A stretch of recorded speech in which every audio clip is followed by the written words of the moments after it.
Everyone, welcome back to Dad Space. You know, space for dads, where dads get together and talk about all things dad. And Hayden's on the podcast today. We're going to be talking a little bit about play therapy. And I'm like, well, here we go. That's something I think I need, a little bit of play therapy. I'm curious about that. Hayden's here to talk about his dad's story, and we have a great conversation. Excited to have him on the podcast. Hayden, welcome to Dad Space. Yeah, thank you. I'm really excited to be here. Excellent. Where are you in this big world of ours, Hayden? I am in Wilmington, North Carolina. Beautiful. There you go. Yeah. Give me something famous for your part of the world. What would we see when we come there? So Wilmington, we're on the coast, but I think a big thing Wilmington is known for is it's a big film industry town. So there's a lot of movies and shows and stuff that get shot here. I think the big one that people kind of associate with Wilmington is One Tree Hill. Really? That was all based out of here. Yeah. Wow. Okay. Well, that's interesting. Where I live here in Niagara, we get a lot of Hollywood North coming up here to Canada. Yeah. Like Christmas movies in the middle of June are filmed here. It's really weird. There's like potato flakes falling from helicopters as snow. You know, it's really weird what they can come up with. But it's pretty amazing. Yeah, definitely. There's a lot of times where just randomly streets will be blocked off and stuff like that because there's filming going on. So, yeah. There you go. Awesome. So you're not a movie star yet, right? I am not. No. Not yet. Yeah. Eventually. Yeah. I did get to be cast as just like a random kind of person in I believe it was a commercial they were making. But I never really knew what came of it. So I can't claim that I'm a movie star or even a commercial star yet. So. Oh, you can make anything up you want. I'll agree with you. Yeah. Yeah. So the superstar Hayden is on the podcast today. Star of film and the big screen, the little screen. Yeah, there you go. You can milk that for whatever you want. I love that. Awesome. Tell us a little bit about your family, Hayden.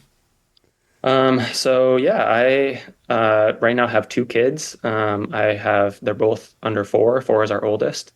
So I like to talk to people. I kind of joke about that. I work with little kids. I have little kids. Like I am just fully in the thick of it right now. So a lot of fun, and it's exhausting. I love it. When we chatted earlier, you talked about play therapy, and I'm like, I didn't even know what play therapy was originally until talking to you. Really curious about that. Can you kind of give me and the listeners a little insight to what is play therapy and how does that help our kids? Yeah, honestly, I mean, kind of what you said there, right? Like it wasn't ever something that was even on my radar. Even going into counseling, I thought I'd be working with like high school, college age. And I kind of I got asked to do a training in synergetic play therapy, which I'm now certified as a synergetic play therapist. And I just absolutely fell in love with it. I thought it was so cool to see the kids in the training I was doing, the kids' experience and just the things that happened and changed within the course of just this one little training we were doing. I just absolutely fell in love with it. Kind of led into, I started as a school counselor and now I switched into just doing private practice play therapy. Like I said, I just have absolutely loved it. With synergetic play therapy, that really is kind of the lens I tend to practice from. And so the way that I really tend to practice is very child-led, which means I kind of let the kid come in and I tell them from the get-go, like, you are in charge here. We are playing what you want to play. We'll do what you want to do for almost the entire time. And then I end every session with a breathing activity just to really kind of bring in that breath work a little bit. But every session looks completely different. Every kid, right? When it's child-led, you never know what is going to happen in the room because I wholeheartedly, unless it's kind of like safety issues, or unless there's a therapeutic reason to maybe step in, I really come from the lens of I'm going to let the kid be in charge throughout the session. So it's really cool. I mean, the idea of play therapy then, right, is that kids will use the toys and use the play as a way to navigate kind of their internal world, navigate the challenges they're working on. So that's another aspect of it that I just think is really cool because it doesn't have to be a cognitive process. It doesn't have to be that we ever talk about what's going on. Through the play, the kids will explore what they need to explore. And then I've found that a big component of my work is I work with the parents as well. Because what I frequently tell them is I see your kid for maybe 45 minutes a week, depending on how we're doing things. Like I want to give you ideas and strategies and ways to support at home because that's how we're going to see the most growth and the quickest progress through the play therapy process. And the reason I really kind of bring that in my conversations with parents, it is very, very rare that when I say, here's kind of the themes of what I'm seeing in the play, the parents aren't immediately like, oh, that totally makes sense based on this, this, and this happening at home or at school. Or so it really just kind of bringing that in as a piece of, I really see the parents validating like, oh yeah, that is what the kid is working on in the play. So really speaks to the fact that, right, that the kids are working on what their biggest challenges are, and utilizing play and the toys to do so. So do you have a certain age group that you work with? So I advertise on my website right now, 2 to 12. Okay. I would say I really have kind of, for whatever reason, ended up with the younger kids. So most of the kids I end up working with are probably like 8 or under. And I have a handful of the 10, 11, 12. But I've kind of found, I don't know if it's where I'm at in my parenting journey or what, but I've kind of found that I really love working with the little kids right now. So a lot of like 3, 4, 5 on my caseload. And I love it. It's a lot of fun, and kind of what, there's a lot of neuroscience that feeds into the modality I'm certified in, the synergetic play therapy. And a lot of neuroscience is telling us that under 5 is when the brain is most plastic and then most neuroplasticity is happening. So I also love that component of working with the littles, right? Their brains are changing and going so quick that, it can just be a wild ride doing the play therapy with them because things are happening so fast. So when you're going through play therapy with your kids there, what kind of things is your radar up and you're looking to see and pick up on? What are you observing? What are you looking for? Is there certain things that stand out to you that kind of give you an indication of kind of how you can use play therapy to work with these kids? Yeah. I mean, from synergetic play therapy, Lisa Dion is the creator of it, and she talks a lot about like authenticity of the play therapist is going to be the most important thing. So just kind of like being real and authentic and genuine is a huge component of it, no matter kind of what's coming up. And the other piece I would add with that is, from the synergetic play therapy lens, a lot of what I'm working with is nervous system activation. So looking at it from the lens of kind of, if we take the nervous system real basically, when the nervous system becomes activated and the kid becomes dysregulated, their nervous system can either ramp up into a hyper-arousal response or it can shut down into a hypo response. And so essentially kind of the ramp up, right? That's a fight or flight response. That's things are escalating. And then the hypo is going to be that kind of like shut down. Things are heavy, slow, lethargic. So within the play, that's a big component of it, right? Is the play creating a more of a hyper response or a hypo response? So just an example I give parents a lot of times from like the adult lens, right? It's very rare that this is how the kid is doing it, but Jenga, right? Like if we're playing a game of Jenga, it's likely you're holding your breath, you're tense, you're tight, like it's creating an anxiety type response.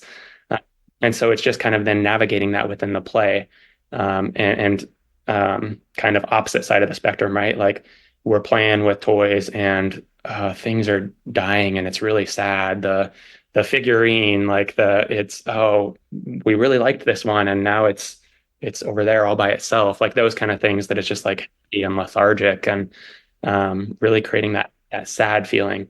So it kind of gives us that, like, are things ramping up in the play? Are things kind of really heavy down? And then kind of how do we work with that? Ultimately, right, we all experience both sides of that coin every single day, probably.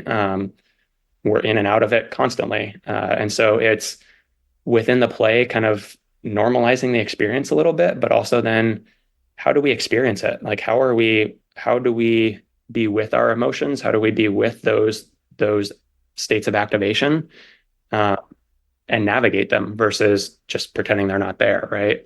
Because I think that's a lot of times there's that I just don't want to feel it. It's too much. And so it's kind of saying, but we do experience it. We do feel it. And so how can we create an experience in the play where it's not too much for us to handle, where we're able to experience it, to be with it, versus just, oh, it's really sad that toy died and now we're on to the next thing. I don't care. Yeah.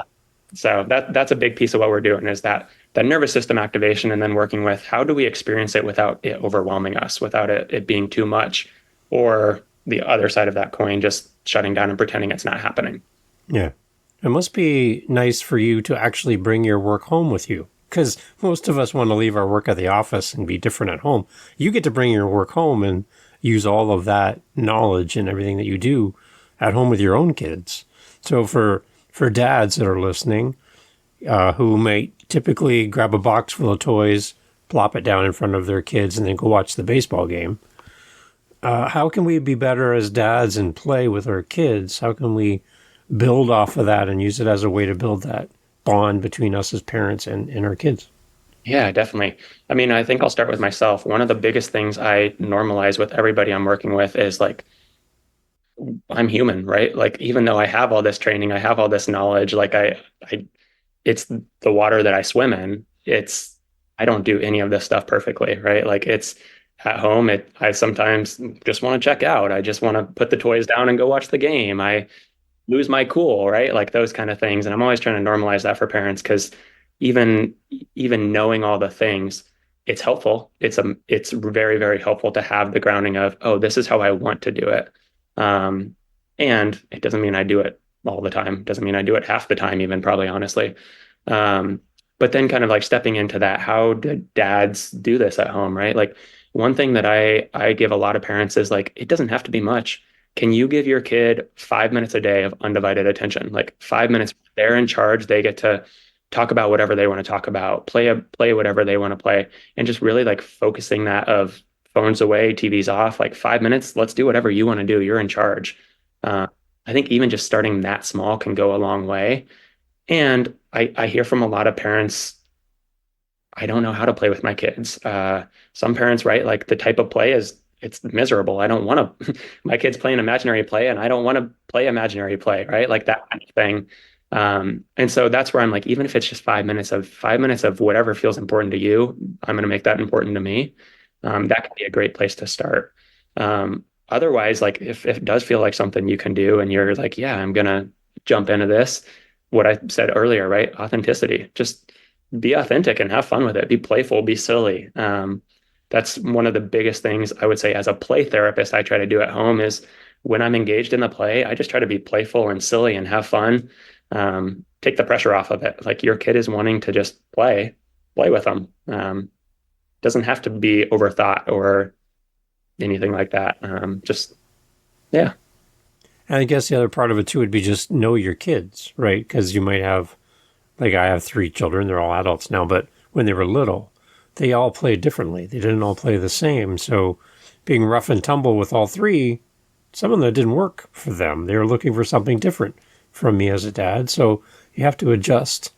And if your kids are a little more sensitive and a little more thoughtful, not so, WrestleMania type jumping off the couch and doing all that, then you got to kind of change and, play with your kids in the right way that suits how they learn and how they interact, right?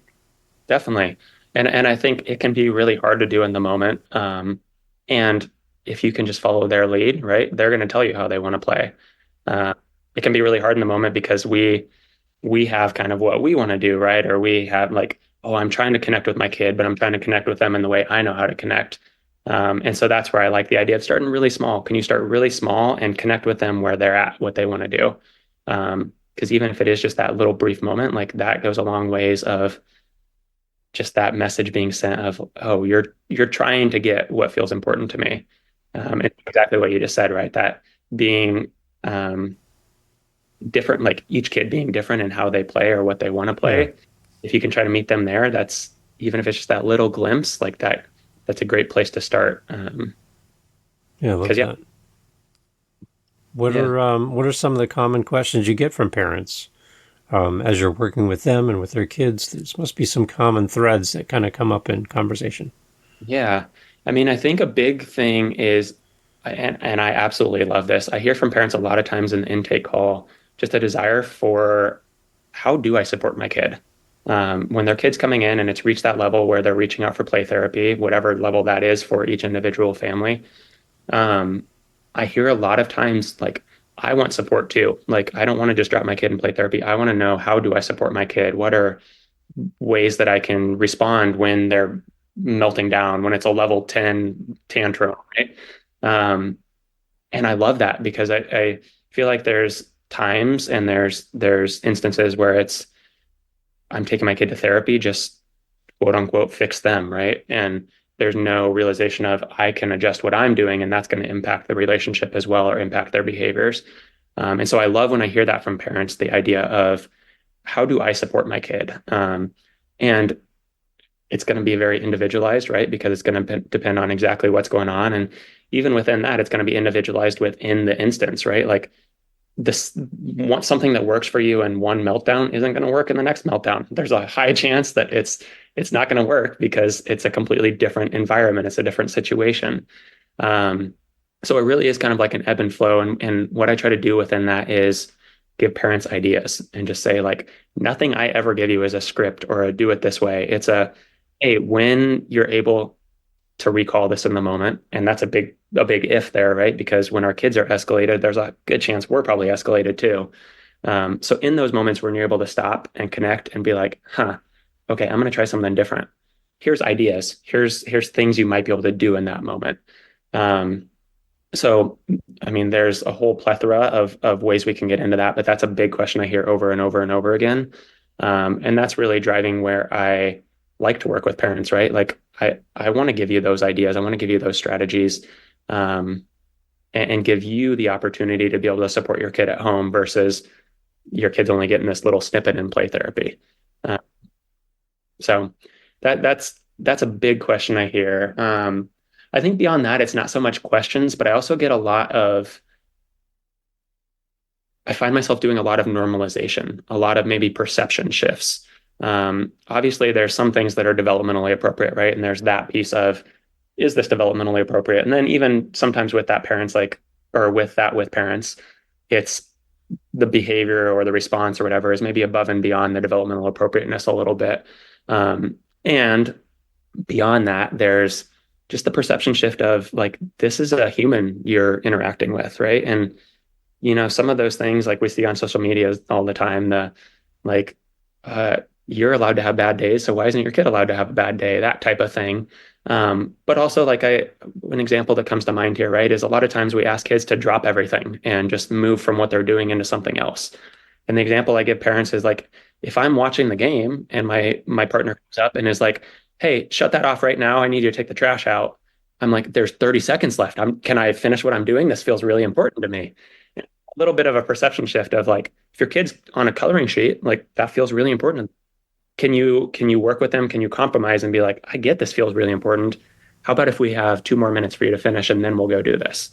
Or maybe that's, like, I'm really flexible in a lot of this, right? Like, maybe that's not the case. Maybe you really need them to drop it right now.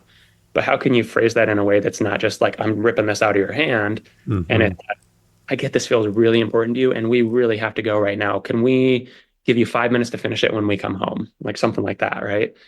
And it's going to necessarily be easy? Not necessarily, but that's a whole different connection, validation versus, we got to go right now. I'm tearing the pen out of your hand and everybody's crying and melting down, and it becomes level 10. So just perception shifts, normalization, stuff like that. Like I said, isn't necessarily a question, but I find that's a big piece of what I'm doing. And I even find myself doing that in my personal life at home, right? Like, there's times when I just get really flustered and I'm like, we got to go. And I'm the one ripping the pen out of their hand. So it's, again, not doing it perfectly, but just in those moments, can you stop and reflect and be like, if this was me right now, I would probably be pretty pissed off that dad came over and was just ripping this out of my hand when I wasn't done with it. So, yeah. So you're saying just treat our kids like humans? Pretty much. Basically, right? Yeah. There's the key. There's the messaging I try to get across. Like, this is a human being. And I think kids just want to be treated like humans, right? Like, that was my biggest thing when I worked in an elementary school. Like, everything was like this, like, structure, right? Like, follow directions, like, no, kind of a no questions asked, just follow directions.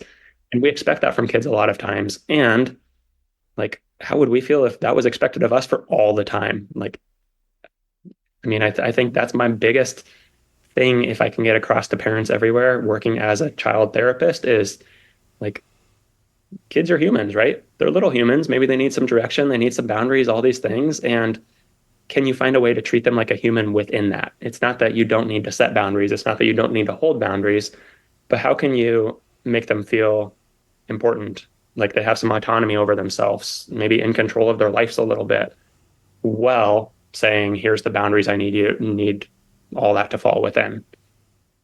So working with a 2-year-old and then working with a 12-year-old has to have some big differences. Some similarities, but some big differences. What are some of the things that are different from how you work with a 12-year-old compared to a 2-year-old? Yeah. I mean, the immediate thing that comes into mind is just the way that we interact authentically, right? Like if I'm working with a 2 or a 3-year-old, my authentic way that I interact with them is going to be a whole lot different than the way that I'm conversing with a 12-year-old, right?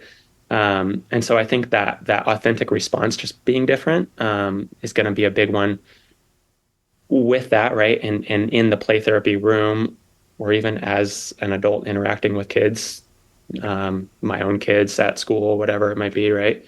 Like the way that I'm interacting with the younger kid is probably going to be a whole lot more silly, goofy. Kind of, I'm just thinking, right? Like a lot more, like something I use sometimes as a form of connection is like, don't know what the right word would be here, like almost like mimicking a little bit. Okay. Yeah. So that like as they're like, they're stomping their feet and I'm kind of like stomping my feet, that kind of thing. Yeah.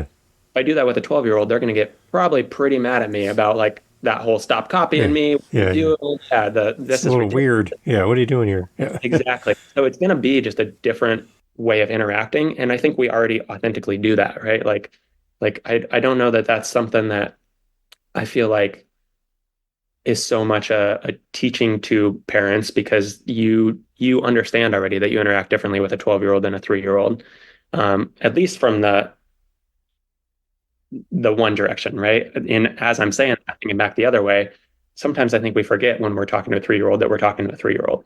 And again, that was one of my kind of mantras with my own kids, was like, okay, my expectations right now, like my kid is 3. I need to remember they're 3, because what I'm asking of them is probably not all that realistic. So go in the one direction, right? We kind of do that already. Go in the other direction. I think a lot of times we forget that we can't have that cognitive rational process as much with the younger kid. So those are kind of some differences in that.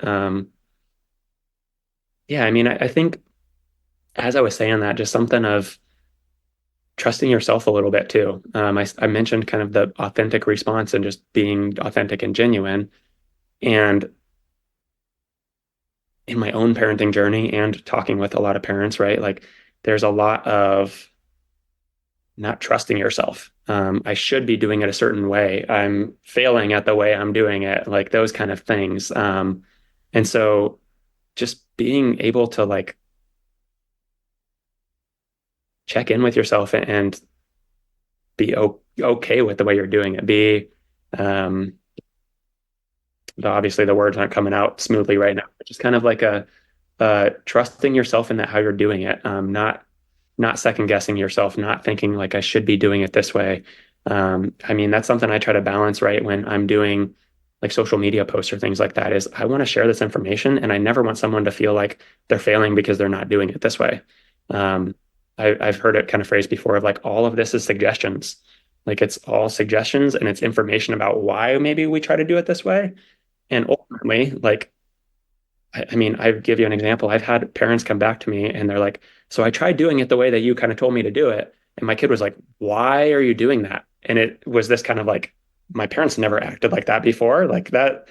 And so it kind of, that creates its own alarm bells in the kid's head, right? Like, this isn't my mom. This isn't my dad. Like, they don't behave like, so it's not like nothing I'm ever sharing is you need to do it this way, or even like, strive for this. It's more of a, hey, here's kind of ideas, try it on, see what fits, see what doesn't fit, see kind of how it works. And ultimately I try to give the information just as understand where we're coming from. I think that's the biggest piece, is just understand what's going on for your kid to then be able to have that perception shift and treat your kid like a human, right? That piece, kind of all of that coming back to, can you treat your kid like a human? Can you have compassion for what's going on? And I find that a lot of that in the families I work with comes from just understanding, from having a little bit of the science of what's going on, the neuroscience, the nervous system activation, like all of those pieces. Okay. And I get talking to you that play is important for our kids' development and everything. Are you nervous at all about the lack of play that's happening now with our kids, where we can throw a device in front of them, a screen, and then we get the freedom because as a parent, now we can go do something because our kids are preoccupied with their tablet or whatever. They're watching a movie, they're doing something. They're on our phone doing something. I just find that when I'm a little bit older, but when I was small, we didn't have all these things, and we had to imagine, we had to play, we had to use our minds and come up with things to keep us occupied. So we were in that imaginative state all the time, coming up with these stories and play, and a stick could be a sword, like all kinds of stuff, right? Yeah. I just find that today our kids don't have to rely on all of these things that we used to do to create play. It's kind of just there for them, and it's very one-sided, right? And are you nervous at all that our imagination is not as heightened as it used to be without all these devices and things that we put in front of our kids?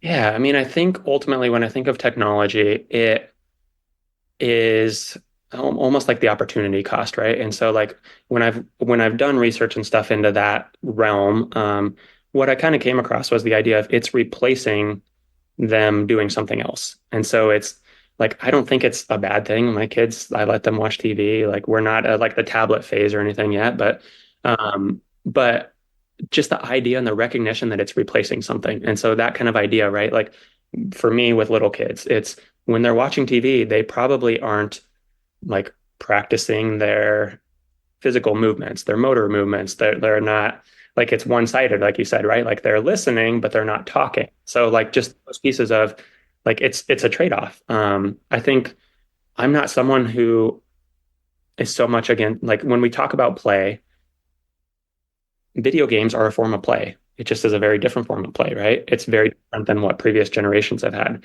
And so when I talk technology with parents, a lot of it is what are they getting from it? What is the rationale for them wanting to play video games versus something else? And sometimes it's interest, right? Sometimes it's I have kids that use technology as a way to check out. So going way back to what we said at the beginning, I don't have to feel when I'm playing games because I'm not in tune with myself. I'm not feeling the anxiety in my body. I'm not feeling the butterflies in my stomach because I'm so focused on the game. So it's almost a form of like dissociation sometimes. So it's kind of all those pieces of saying, I don't feel like it's a one-sided answer. And it's that trade-off, right? Like when we're receiving this one-sided input, it's trading off these other things that we're not developing because we're involved in this one-sided relationship right now. And so ultimately kind of going back to that, right? Like these other things aren't developing. And so that kind of piece of when I think of technology and how do parents maybe sometimes need to use it as a way to be able to do what they're doing while their kid is on technology, right? Or whatever. Like, can you find ways to support your kid in that of they're still getting other pieces? So could your kid be on like I can't think of the word right now, it just left my brain, like one of those like balls. Could they be sitting on a ball while they're watching TV? So they're still using their body, right? They're still kind of that intentional about, in those, are there times maybe when you can talk to them about what's going on the screen? So they're getting that, they're talking back to you and that comprehension, right? So just finding ways to maybe like bring in those other pieces. And I recognize that's not always feasible. I think ultimately what immediately came to my mind when you said that is our family right now, we're in a huge Bluey phase. And so for those of you that watch Bluey, there's an episode where granddad comes and, excuse me, and he's playing with the kids and they're playing takeout and they're making him order on the phone, right? And he can't come into the store and order. He has to order on the app and then he has to download the app to do this. And he makes a comment at the end kind of along the lines of like the more or less the play is different, but the kids are the same. Like they're still finding a way to play it just is a different way than we've ever played. Yeah, so I mean, I think that's kind of where I'm at least at this point in time of my career with it. There obviously are a lot of challenges when it becomes more and more and more and more. And like I said, what is the kid getting from it? Because if it's dissociation and they're able to do it all day long, like that can be a big challenge, right? I one other thought that kind of came to mind with that is Dr. Andrew Huberman of the Huberman Lab podcast. He has a whole episode on play, and I love it because it's all the science of my world, right? And one of the things that really, really stuck out to me was him talking about that the basically biological reason we play is that play is a really low stakes environment for us to explore things that feel really big. And so kind of tying that back into my own experience as a parent, right? Like I find that having the training I have and the knowledge I have, and then like that kind of information, my kid is playing out everything. Like everything that happens, they are playing out at home. And so that what you said, right, about the less play, I think that is the big struggle as we get rid of play in today's world, right? It becomes more about academics, more about this, more about that. Like every single thing that I find out even if it's 2 weeks later, I find out that, oh, this happened like at school. I'm like, oh, my kid has been playing that for 2 weeks at home. Like there's been an aspect of it. And so I think just having that little bit of knowledge to be like, oh, my play is the way that kids sort through things. It's a way that they make sense of things that don't make sense. So examples, right? Like my kid will play through things around maybe things that feel scary or, excuse me again, bedtime, right? When maybe like nightmares, when we're in a phase of nightmares, like those nightmares will come out in play, like when my kid's awake. So it's a way that they're trying to process and make sense of these things that feel really big in a way that doesn't feel really big. Like as I'm playing, it doesn't matter if I get it wrong. It doesn't matter what happens. And so I really, really like that quote from Andrew Huberman, because I feel like it really boils down to a really simple, like one sentence, how important play is, that anything that feels overwhelming, that feels challenging, play is a way for our kids to process that. Nice. I like that. And we're going to talk a little bit about the resources that you have for the listeners and for parents that are, listening to the podcast. But beyond what you have to offer, is there any other resources for parents that you recommend, like other books or videos or YouTube channels or any kind of resource that parents can tap into? Yeah. I mean, there's a whole plethora of parenting things out there, sections of the internet, all that, right? And so, like I said, a big piece of it is really finding the fit for you. And so like, well, there's specific like Instagram accounts and things like that I follow, and I would love to direct people to. I'm also like, it has to feel genuine for you. So there's times I follow an account and I'm following them for a week and I'm like, you know what, this doesn't really vibe with how I want to parent. So I go and unfollow it. What I would say is kind of like resources that I give everybody I work with is I direct pretty much everyone to Dr. Dan Siegel. He does a lot of the neuroscience of a lot of this. So he has a book called The Whole Brain Child, which is one that every parent that I've ever worked with, I send them that direction. He also has a book called No Drama Discipline, which is another one that I find parents are drawn to, because it's how do we take this neuroscience, how do we take this information and apply it to quote unquote discipline, to that kind of side of things. He has tons and tons of books, but those are the two that I typically direct people to. Yeah, I mean, I think those are always a fantastic place to start, because it helps understand your kid a little bit better. And going back to what I said earlier, I feel like that's a huge component of it, is just understanding what's going on. Because once you have that baseline understanding, then it becomes a whole lot easier to have compassion in those really hard moments, to recognize the humanness in your kid's giant responses. Yeah. So those would be my two that I would say for anybody I would recommend. Obviously, like I said, there's a whole lot more out there, but I'd start there. Okay. We'll definitely put links to those books in the show notes as well. You're working on your own thing right now as well, and we can find all that information through your Instagram page. But you're talking about parenting workshops and stuff. Kind of what are your plans, and like where are you at in the process of pulling these workshops together? Definitely. So I obviously am a play therapist, and that's been a large piece of what I've been doing. And I've really found in doing that, hearing the question over and over again of how do I support my kid? I was like, okay, great. How do I support parents who don't have a kid working with me and still want that information? So I've kind of branched off and created a whole, I guess coaching would be the word for it, side of things that isn't therapy, but it's just educational.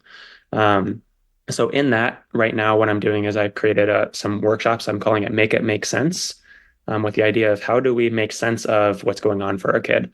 At this point in time that we're speaking right now today, I'm holding in-person ones, one in Wilmington, North Carolina, and then I also am licensed in Colorado. And that's kind of where I came from before moving out here. So I'm holding one in Fort Collins, Colorado as well. But the plan and kind of what I'm working on is how do I make that virtual so that I can make that more accessible to people outside of these physical locations.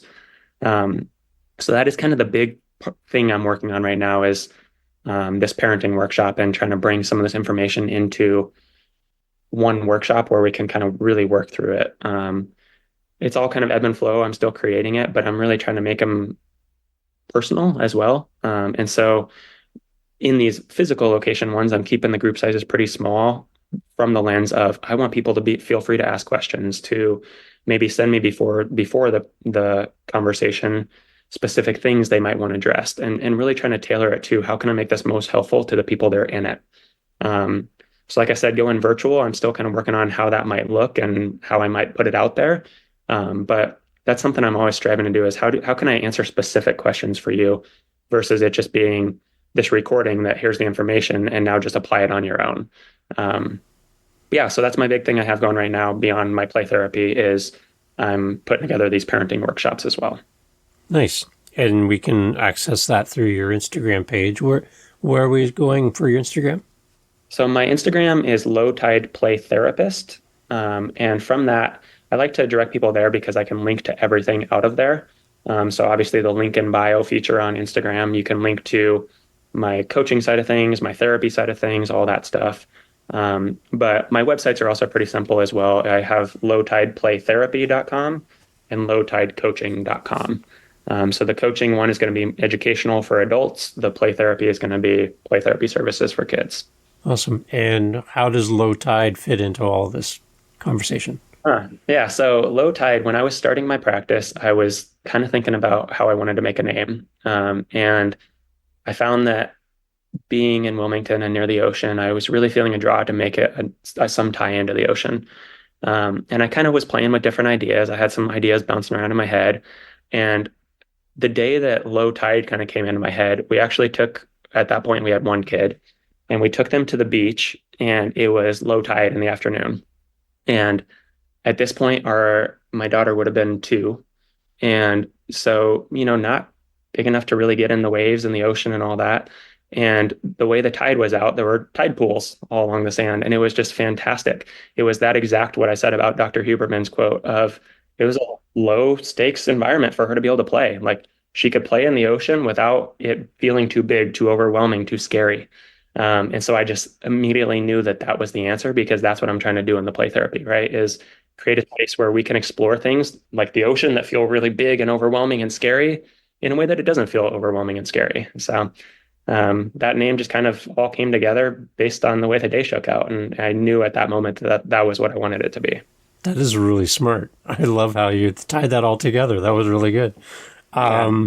So for you as a dad, where are you learning things outside of play with your kids, just dad general things? How are you learning? How are you growing as a dad? Kind of your kids are young. I'm jealous. My kids are old and out of the house.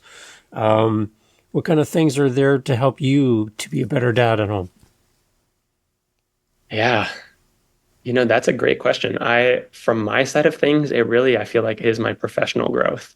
And that's where I have such a unique situation. And I feel so lucky that my worlds overlap like that. I find that as I'm doing professional development and really growing and experiencing, call it the universe, whatever you want to call it, it's things are tying in at the time that feels appropriate. And so like I'm doing a training and I'm like, oh my gosh, that makes this make sense at home. A lot of synergetic play therapy is about understanding as the therapist your own states of activation and your own, because how am I going to support the kid if I don't understand that for myself? And so as I'm doing my own personal work and my personal growth and all those things, recognizing the way that that's tying in with my kids. I'm a huge believer in kind of like self-awareness and kind of being open and willing to be self-reflective. And that can be really hard at times, having all this information I have, right? Because it's, oh, I know all these things and yet I'm not doing them in the moment. But it also, one of the big things, and tying this into some of our previous conversation, I'm a huge believer in the idea of repairing when there's a rupture. And so the idea of when I don't handle it well, that doesn't mean it's the end of the story. Like I find that I really strive to be accountable and to come back after the fact and be like, you know what, I screwed that up. And so I'm constantly coming back to my kids, even my youngest, who's not even 2 yet, coming back and be like, you know what, like, ooh, I got really frustrated and I got really loud and maybe started yelling. And I'm sorry about that. That's not how I wanted to do it. And phrasing it however you want, right? Like, next time I'm going to try to do better, or like those kind of pieces. And ultimately, one, I think that's modeling accountability, which if I want my kids to do that, how are they going to learn it if I'm not modeling it for them? But also, I heard Dr. Dan Siegel that we mentioned earlier talk about this, but the idea of you're kind of rewriting the narrative. And so you are, if you get really big and scary and overwhelming and then you leave it, that's your kid's imprint of that situation. Versus if you come back after the fact from a rational brain and you're no longer completely overwhelmed yourself, like, you're rewriting the story of how that ended. And so, like, yeah, it got really scary and now I'm really calm and we're having a good conversation about it. And I want you to recognize that, like, I had that response and I'm striving to do better than that next time. So you're kind of rewriting the ending to that story. And the other thing I think it does is it normalizes our emotions. It takes away some perfectionism, right? I've seen a lot of kids along my journey talk about the idea of, like, nobody feels this way, or nobody understands how I feel, or feeling like they're a bad kid or they're a failure because they have these responses that are human responses, but they don't feel like anybody else has those because it's not okay to have those. And so normalizing that of, like, you know what, I had this response and yeah, it happened and it's not the way I wanted to handle it. So all that coming back around and saying just my journey of kind of personal growth within it, of recognizing, like, yeah, I know all these things. I'm learning and growing and I'm trying to do new things and I'm trying to like create the parenting experience of how I would want it to be for my kids. And I'm not going to do any of that perfectly. And so how do I repair the relationship when there's a rupture? So, yeah. Amazing. I love it, Hayden. This is great. This is great information. I'm excited for you and all the parenting classes that you got coming up and all the things you're putting out in the world. It's exciting to know that you can help people locally and around the world, just sharing your expertise with us. It's amazing. So thank you so much for doing this, Hayden. I know you took some time away from home life there today to do this, and I really do appreciate you making time to chat with us here on Dad Space. Yeah, thank you so much for having me on. I really enjoyed the conversation. Awesome. Everyone, all the information for Hayden is in the show notes, as always, including the 2 books we talked about earlier. And just those low stakes. I love it. That's such a great picture for me. Every time I see anything with low tide now, I'm going to think of you, Hayden. That's amazing. And I love the idea, too, that if we can treat our kids with and recognize their humanity and help them to see our humanity, I think that's a winning combination, right? If we can do those 2 things and do them well, I think our kids are going to have a great time learning from us as their parents. Yeah, definitely. The human experience, right? We all have it. Beautiful. I love it. Hayden, thank you so much for doing this. Yeah, thank you again. I really appreciate it. Hey, thanks for listening to Dad Space today. I'm so thankful that you were here for this episode.